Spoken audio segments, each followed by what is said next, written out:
Ramo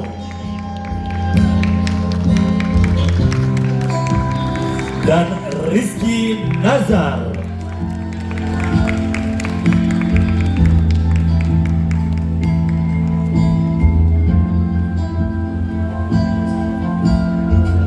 Kami persilakan untuk rekan-rekan media dan para fotografer untuk mengambil momen ini di panggung.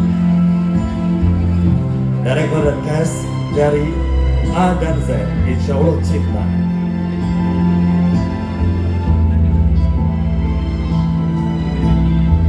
Berikan tepuk tangan yang meriah untuk para cast dan directors dari video original series 2026 A J Sukmo.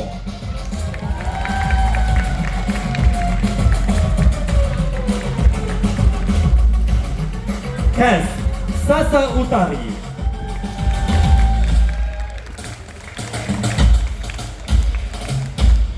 dan Antonio Blanco Jr.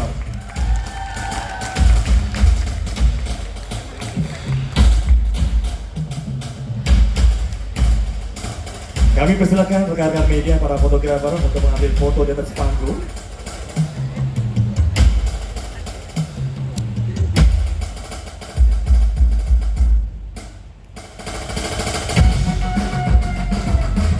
Berikan tepuk tangan yang meriah untuk para cast dan director.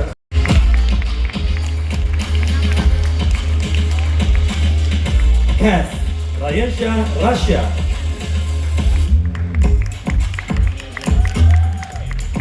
Lea Chia Rachel,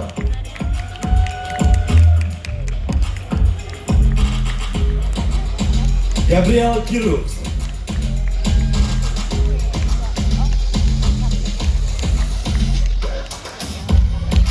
dan Naila Purnama.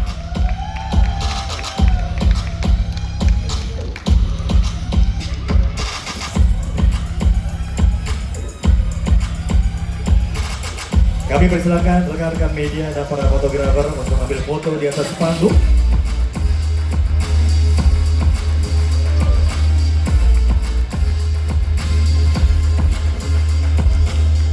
Berikan tepuk tangan yang meriah untuk para cast dan directors dari video original series 2026 Di Luar Nurul. Kami persilakan untuk cast dan directors untuk kembali ke tempat.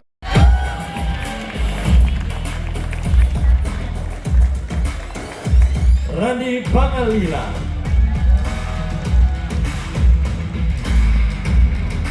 Dwi Sasono,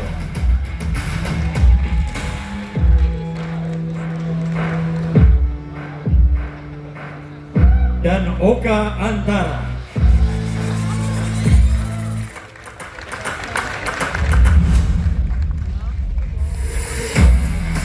Kami persilakan rekan-rekan media dan para fotografer untuk mengambil foto dari cast dan director video original series 2026 Ini adalah kesekian kalinya kita mempunyai suatu tradisi tahunan di mana kita ingin menggelar dan juga merayakan hal-hal yang kita akan luncurkan sepanjang tahun 2026 ini.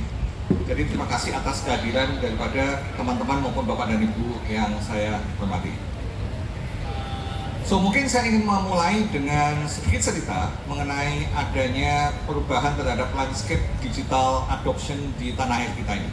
Yang pertama adalah penetrasi digital memang makin lama makin cepat.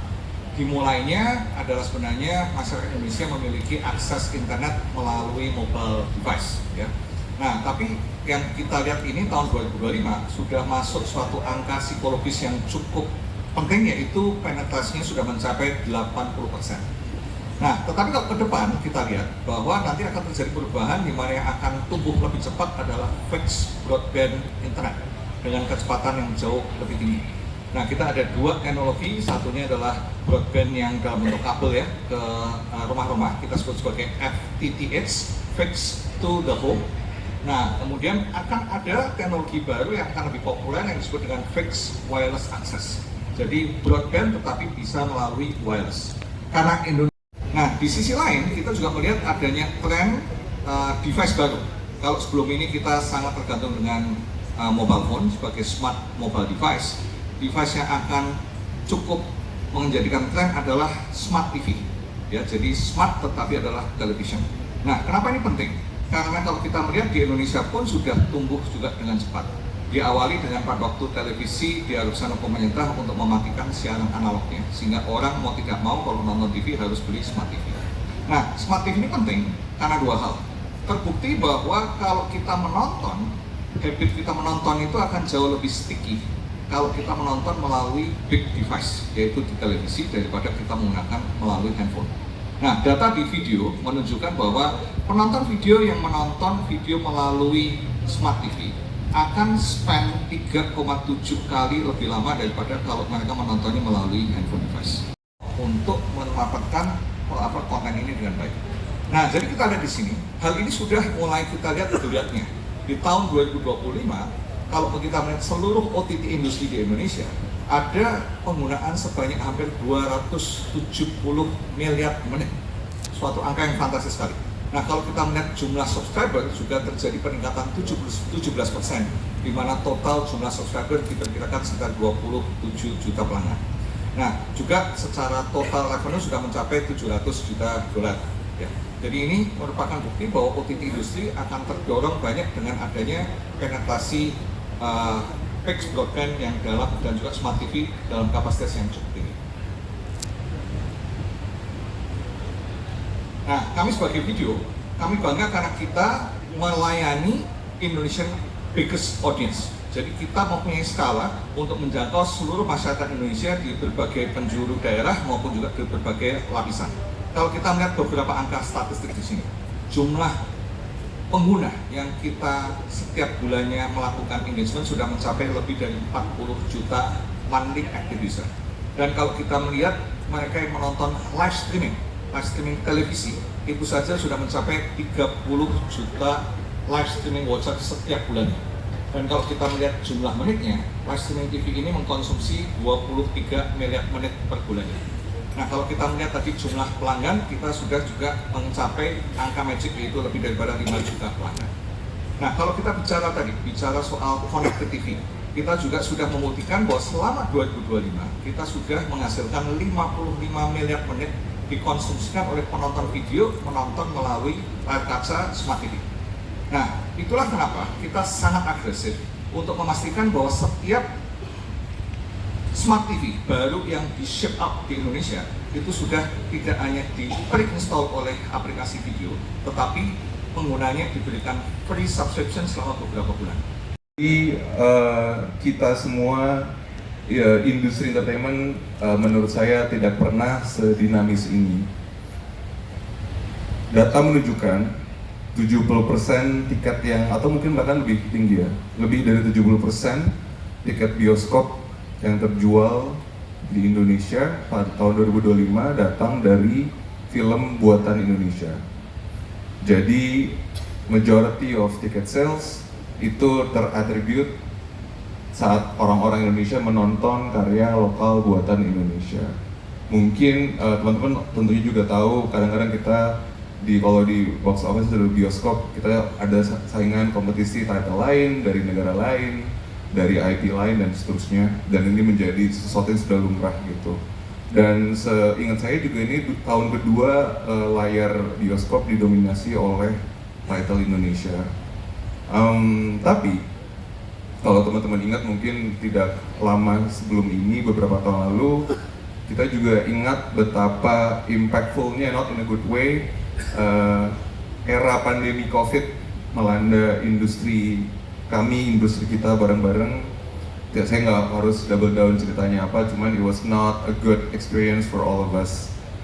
Nah, saya bisa bilang jarak antara COVID pandemi dan sekarang, saya bisa bilang menurut saya bahkan kita sudah tidak ada di state recovery lagi untuk sinema Indonesia atau bahkan industri entertainment, termasuk OTT juga. Instead of recovery, menurut saya industri entertainment Indonesia sekarang kita lagi ada di era renaissance. Banyak karya-karya baru, banyak pergeseran pola konsumsi, behavior audience di Indonesia. Teman-teman bisa cek sendiri, misalnya top 10 box office pergerakannya seperti apa. On the other hand, teman-teman komunitas sineas sekarang mempunyai opsi teknologi inovasi yang sangat amat menjanjikan dan semua ada di pilihan kita gitu. Itu yang terjadi di video adalah kami memutuskan untuk merefresh atau memberikan sentuhan baru terhadap brand kami video. Salah satu outputnya adalah kita punya tagline baru, lebih dari hiburan. Kita punya beberapa key visual baru yang mungkin hopefully teman-teman suka, yang lebih fresh. Tapi ada satu project yang menurut saya dan menurut kami sangat spesial. Dari tadi saya bilang tentang saya cerita tentang kontribusi, tentang apa yang bisa kita lakukan. Di pertengahan 2025, video merilis sebuah inisiatif yang bernama Kompetisi Film Video. Shortnya adalah kita menganugerahkan budget atau funding ke 3 logline atau cerita short film dari sineas muda yang kami anggap seru dan juga menjanjikan.